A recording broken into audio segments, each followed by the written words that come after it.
வணக்கம். பாருங்க, 3 கிளுகிளுப்பான செய்திகள் இருக்கு. என்னன்னு கேட்டுட்டீங்கன்னா, உகாண்டால அண்ணே கிளையை திறந்து அங்க இருக்கக்கூடிய நாம் உகாண்டா தமிழர்கள் அவரோட உரையாடின அற்புதமான காட்சி ஒண்ணு இருக்கு. 2வது, இவனுங்களுக்கு எங்கேயாவது எலெக்ஷன் கமிஷன் வந்துட்டு அறிவிச்சிடக்கூடாது. உடனே தட்டை எடுத்துக்கிட்டு வந்துட்டு பயங்கரமா கலெக்ஷனை போட்டு வயிறு குழுங்க ஜாலியா இருக்க வேண்டிய சூழ்நிலை. ஆளாளுக்கு வீடியோ போட்டு செம்மையா கல்லாப்பிடியா ரப்ப வேண்டியது.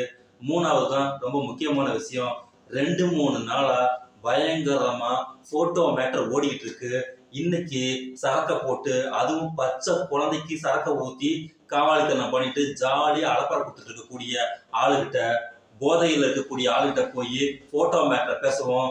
சுருன்னு அவனுக்கு என்ன சொல்றது, தலைவருக்கு சூடு கிளம்பி அதை விடு அப்படின்னு சொல்லி எவ்வளவு அழகா பூனை எஸ்கேப் ஆகிற மாதிரி மதுரை தாண்டி ஜம்ப் பண்ற மாதிரி ஜம்ப் பண்ணிட்டு இன்னைக்கு மிகப்பெரிய குதூகலம்லாம் பண்ணி வச்சிருக்காங்க.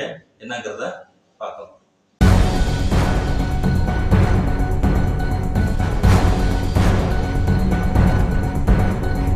Hello. Hey. Abna. Aha. Onu wagazi. Seri. Nana mo se 41st night no. Seri. Asani be mu na ke ya kwa no. Na nakal pantika ni ne. 41st night no. Laidang wata. இவனுங்களுக்கு தனது இருப்பை தக்க வைத்துக் கொள்வதற்கு 2-3 items பண்ணி வச்சிருக்காங்க. என்னன்னு கேட்டீங்கன்னா, எலெக்ஷன் வந்துருச்சுன்னா இல்லாத தலைவரை பத்தி இங்கே பேச வேண்டியது. தமிழ்நாட்டுக்கும் பிரபாகரனுக்கும் சம்பந்தமே கிடையாது. நாம் தமிழர், நாம் பிரபாகரனுடைய மகன் அப்படின்னு ஆரம்பிச்சுக்கிட்டு வந்து இங்கே வந்துட்டு தெருவா பிச்சை எடுக்க வேண்டியது. ஈரோடு கிழக்கு சட்டமன்ற தொகுதியுடைய இடைத்தேர்தல் வருகின்ற பிப்ரவரி 5ஆம் தேதி நடக்க இருக்கு. அந்த தேர்தலில் 2 கட்சிகள் தான். ஒன்று திராவிட முன்னேற்ற கழகம், இன்னொன்று நாம் தமிழர் கட்சி. அது இல்லாமல் 55 வேட்பாளர்கள் சுயேட்சையாக போட்டியிடுறாங்க. ஆனால் பெரிய பூதம் கொம்பனாக அவர்கள் பேசுகின்ற திராவிட முன்னேற்ற கழகம் கிட்டத்தட்ட 70 ஆண்டு காலமாக ஆட்சி அதிகாரத்தில் இருந்து அதிகாரத்தை சுவைத்த அந்த கட்சிக்கு நேர் எதிராக எந்த ஆட்சி அதிகாரத்தையும் இதுவரை சுவைக்காத தமிழ் தேசியத்துக்காக களத்தில் இருக்கிற நாம் தமிழர் கட்சியுடைய வேட்பாளராக சீதாலட்சுமி அவர்கள் போட்டியிடுறாங்க. தமிழ் தேசியம் இங்கு வெல்லணும், தமிழ் தேசியம் இங்கு வெற்றி பெறணும் அப்படின்னா இது எல்லாத்துக்கும் பிரச்சனையாக இருக்கிறது பொருளாதாரம் மட்டும்தான். அந்த பொருளாதார உதவியை இங்க இருக்கிற தமிழ் சமூகத்தில் இருக்கிற மக்கள் நீங்கள் தான் எங்களுக்கு தந்து உதவும். எவ்வளவோ கோடியாக அவர்கள் பணத்தை இறப்பாங்க, வாக்குக்கு 10,000 20,000 கூட கொடுப்பாங்க. ஆனால் மேடை போட்டு பிரச்சாரம் செய்ய கூட காசு இல்லாத நிலைமையில தான் நாம் தமிழர் கட்சியும் தமிழ் தேசிய அரசியலும் இன்னைக்கு நின்றுட்டு இருக்கு. இனமாகவும் பணமாகவும் உதவ வேண்டியது ஒவ்வொரு தமிழருடைய கடமை. உங்களுடைய கடமையை நீங்கள் ஆற்றுவதற்கு இந்த வீடியோல கீழே லிங்க் டிஸ்கிரிப்ஷன்ல கொடுக்கிறேன். இதுல கீழே கூட போறேன் donate.namtamlar.org. அதுல இந்த ஈரோடு கிழக்குக்கான இடைத்தேர்தலுக்கான திரள் நிதியை நாங்கள் அறிவிச்சிருக்கோம். கிட்டத்தட்ட மிகப்பெரிய பொருட்செலவு தேவைப்படும். ஏன்னா ஒரு தேர்தலை நம்ம அணுகிறோம் அப்படிங்கும்போது அந்த தேர்தல் களம், அதுக்கான துண்டறிக்கைகள், அதுக்கான செலவினங்கள், அது இல்லாம வர மக்களுக்கான நம்ம செலவு, அவங்களுக்கான உணவு தேவை, அவங்களுக்கான தங்குமிடம், இது எல்லாத்தையும் செய்ய வேண்டியது நம்முடைய கடமை. அந்த கடமையை நீங்களும் ஆற்றுங்க. உங்களால் எவ்வளவு முடியுமோ 100, 200, 500, 1000, 10,000 இல்ல லட்சங்கள்ல போறது கூட உங்களுக்கு மனம் இருந்தால் தயவு செய்து அதை பதிவு செய்யுங்க. இந்த donate.namtamlar.org இந்த திரள் நிதி திட்டத்தில் நீங்கள் உங்களுக்கான பங்களிப்பை, இந்த இனத்துக்கான பங்களிப்பாக நினைத்து அதில் செலுத்துங்க. நான் என்னால முடிந்த தொகையை கட்டாயம் நான் செலுத்துவேன். இது இல்லாம இங்க இருக்கக்கூடிய அரும் பெரும் தலைவர்களை பத்தி கொச்சைப்படுத்துறதுக்கு எவன் இங்க அசைன்மெண்ட் கொடுத்து பணம் கொடுக்குறானா அவனுடைய எலும்பை வாங்கி கடிச்சிட்டு இங்க வந்து தெருவுல பொழைக்க வேண்டிய வேலை இங்க இருக்கு. 2வது, இந்த எலெக்ஷன் மூலமாக எப்படி எல்லாம் நாம் பணம் பண்ணுவது, எதை வீட்டை விட்டு வெளியில வந்துட்டோம்னா எதை வச்சு இன்னைக்கு பணம் பண்ணுவது, இவ்வளவுதான். இந்த கலையை மிக அற்புதமாக, மிக கேவலமாக, அவனுக்கு அற்புதமாக இருக்கும். ஏன்னு கேட்டீங்கன்னா, அவன் பேச்ச ரோட்ல 4 பேர் கேட்கறான் பாத்தீங்கல்ல, அவன் கிட்ட போய் கரடி மாதிரி கத்த வேண்டியது.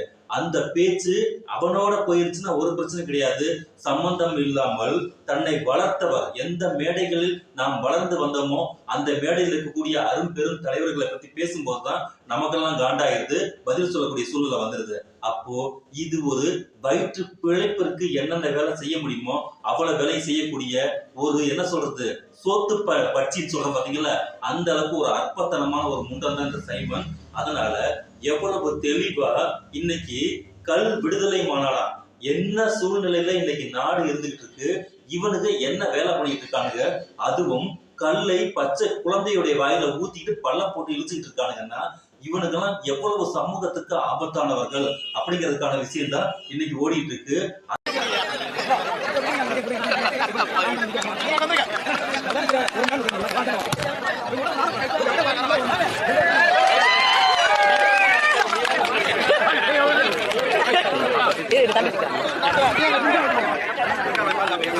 அந்த சூழ்நிலையில போயிட்டு செய்தியாளர் கேட்கும் போது அதை விடு அப்படின்னு சொல்லி எவ்வளவு மிக எளிமையாக 2 எழுத்துக்களில் கடந்து போவதற்கான முனைப்பு பாத்தீங்கல்ல இந்த சைமனுக்கு. அப்பதான் நம்ம செய்தியாளர்கள், ஒரிஜினல் செய்தியாளர்கள், வீரியமான செய்தியாளர்கள், இந்த செய்தியாளர்களாவே போகாத ஸ்வீட் பாக்ஸ் செய்தியாளர்களாக இல்லாத சரி ஓகே உன்ட்டு இன்னைக்கு கருத்தை நான் வாங்காம விட மாட்டேன் அப்படின்னு கங்கணம் கட்டி கொண்டு அலையக்கூடிய செய்தியாளர் இருக்காங்க பாத்தீங்கல்ல. அதாவது யாருன்னு கேட்டீங்கன்னா அந்த கரிகாலன் இருக்கார் பாத்தீங்கல்ல, அந்த மாதிரி செய்தியாளர்கள் உதாரணத்துக்கு அந்த மாதிரி செய்தியாளர் யாராவது ஒருத்தர் போய் வாயை முன்னாடி மயக்க நீட்டிட்டு சரி அதை விடுன்னு நீங்க சொல்றீங்கல்ல, சரி எதுல இருந்து விட நீங்க என்னென்ன பண்ணி வச்சிருக்கீங்க அப்படிங்கிறதுக்கான விஷயம் தான் நேற்று முழுக்க ஓடுச்சு. நீங்க அதை விடுனா எதுல இருந்து நீங்க ஆரம்பிக்கிறீங்க, அதெல்லாம் விட முடியாது, நீங்க அந்த போட்டோவுக்கு பதில் சொல்லிதான் ஆகணும் அப்படின்னு 2 வார்த்தை கேட்டிருந்தாங்கன்னா கதை எப்படி கச்சேரி களை கட்டியிருக்கோம். ஆனா நின்னுட்டு இந்த ஒரு போட்டோ வந்து எடிட் செய்யப்பட்டதா ஒரு இது வந்துருச்சு. அதை விடுங்க. ஆனா நின்னுட்டு இந்த ஒரு போட்டோ வந்து எடிட் செய்யப்பட்டதா ஒரு இது வந்துருச்சு. அதை விடுங்க. எவ்வளவு எளிமையாக அத்தனை பேரை நிப்பாட்டிட்டு அதை விடு அப்படின்னு சொல்லவும் இத்தனை பேருமே அதை எப்படி சாதாரண விடுறாங்க அப்படிங்கறதுலாம் மேட்ரே அடங்கியிருக்கு. அப்போ இங்க நடக்கக்கூடிய செய்தியாளர் சந்திப்பு, அந்த செய்தியாளர் சந்திப்புக்கு கொடுக்கக்கூடிய பேட்டி அப்ப எந்த அளவுக்கு கேலியும் கிண்டலுமா இருக்கு நன்றாக கவனித்துப்பார்கள். மறுபடியும் அந்த இடத்தில் இவன் பெரியாரை தான் தாக்கிக்கிட்டு இருக்கான். அப்போ அவன் பெரியாரை தாக்குவதற்கான நிமிடம் 1/4 மணி நேரம் ஓடிட்டு இருக்கு. ஒரு செய்தியாளர் வந்து கேள்வி கேட்கும் போது அதை விடு அப்படின்னு சொல்லி எவ்வளவு எளிமையா ஜம்ப் பண்றானா, இங்க என்ன லாபி நடந்து கொண்டிருக்கிறது அப்படின்னு ரொம்ப முக்கியமான விஷயம். பார்ப்பான் பண்ணையம் கேட்பார் இல்லை அப்படிங்கிறது தந்தை பெரியாருடைய பழமொழி. அதுதான் இங்க நடந்துட்டு இருக்கு. இந்த பார்ப்பன நாயை விட்டு இந்த பார்ப்பன கும்பல்கள் அனைவருமே இந்த பார்ப்பன எடுபொடி நாய் இருக்கு பாத்தீங்கல்ல, இந்த நாயை விட்டு இங்க லாபி பண்ணி கொண்டிருக்கிறதா இவங்க வெட்ட வெளிச்சமா தெரிஞ்சிட்டு இருக்கு. தமிழ்நாட்டுக்கு கல் சாராயம் அப்படிங்கிறது எந்த உருவில் வந்தாலும் அது நமக்கு எதிரானது. ஆகையால் போதையின் பாதையில் போகாதீர்கள் முதலமைச்சர் வந்து விளக்கம் கொடுத்துட்டு இருக்கிறாரு.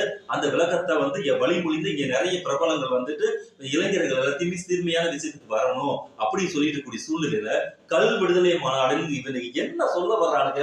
கல் விடுதலை மாநாடு கல்ல குடிக்கிறோம் அப்படின்னு சொல்லி போட்டுட்டு இருக்கானுங்கன்னா, ஒண்ணு ஆடு மாடை மேய்க்கிறான், 2வது சரக்க போடுங்கிறான்.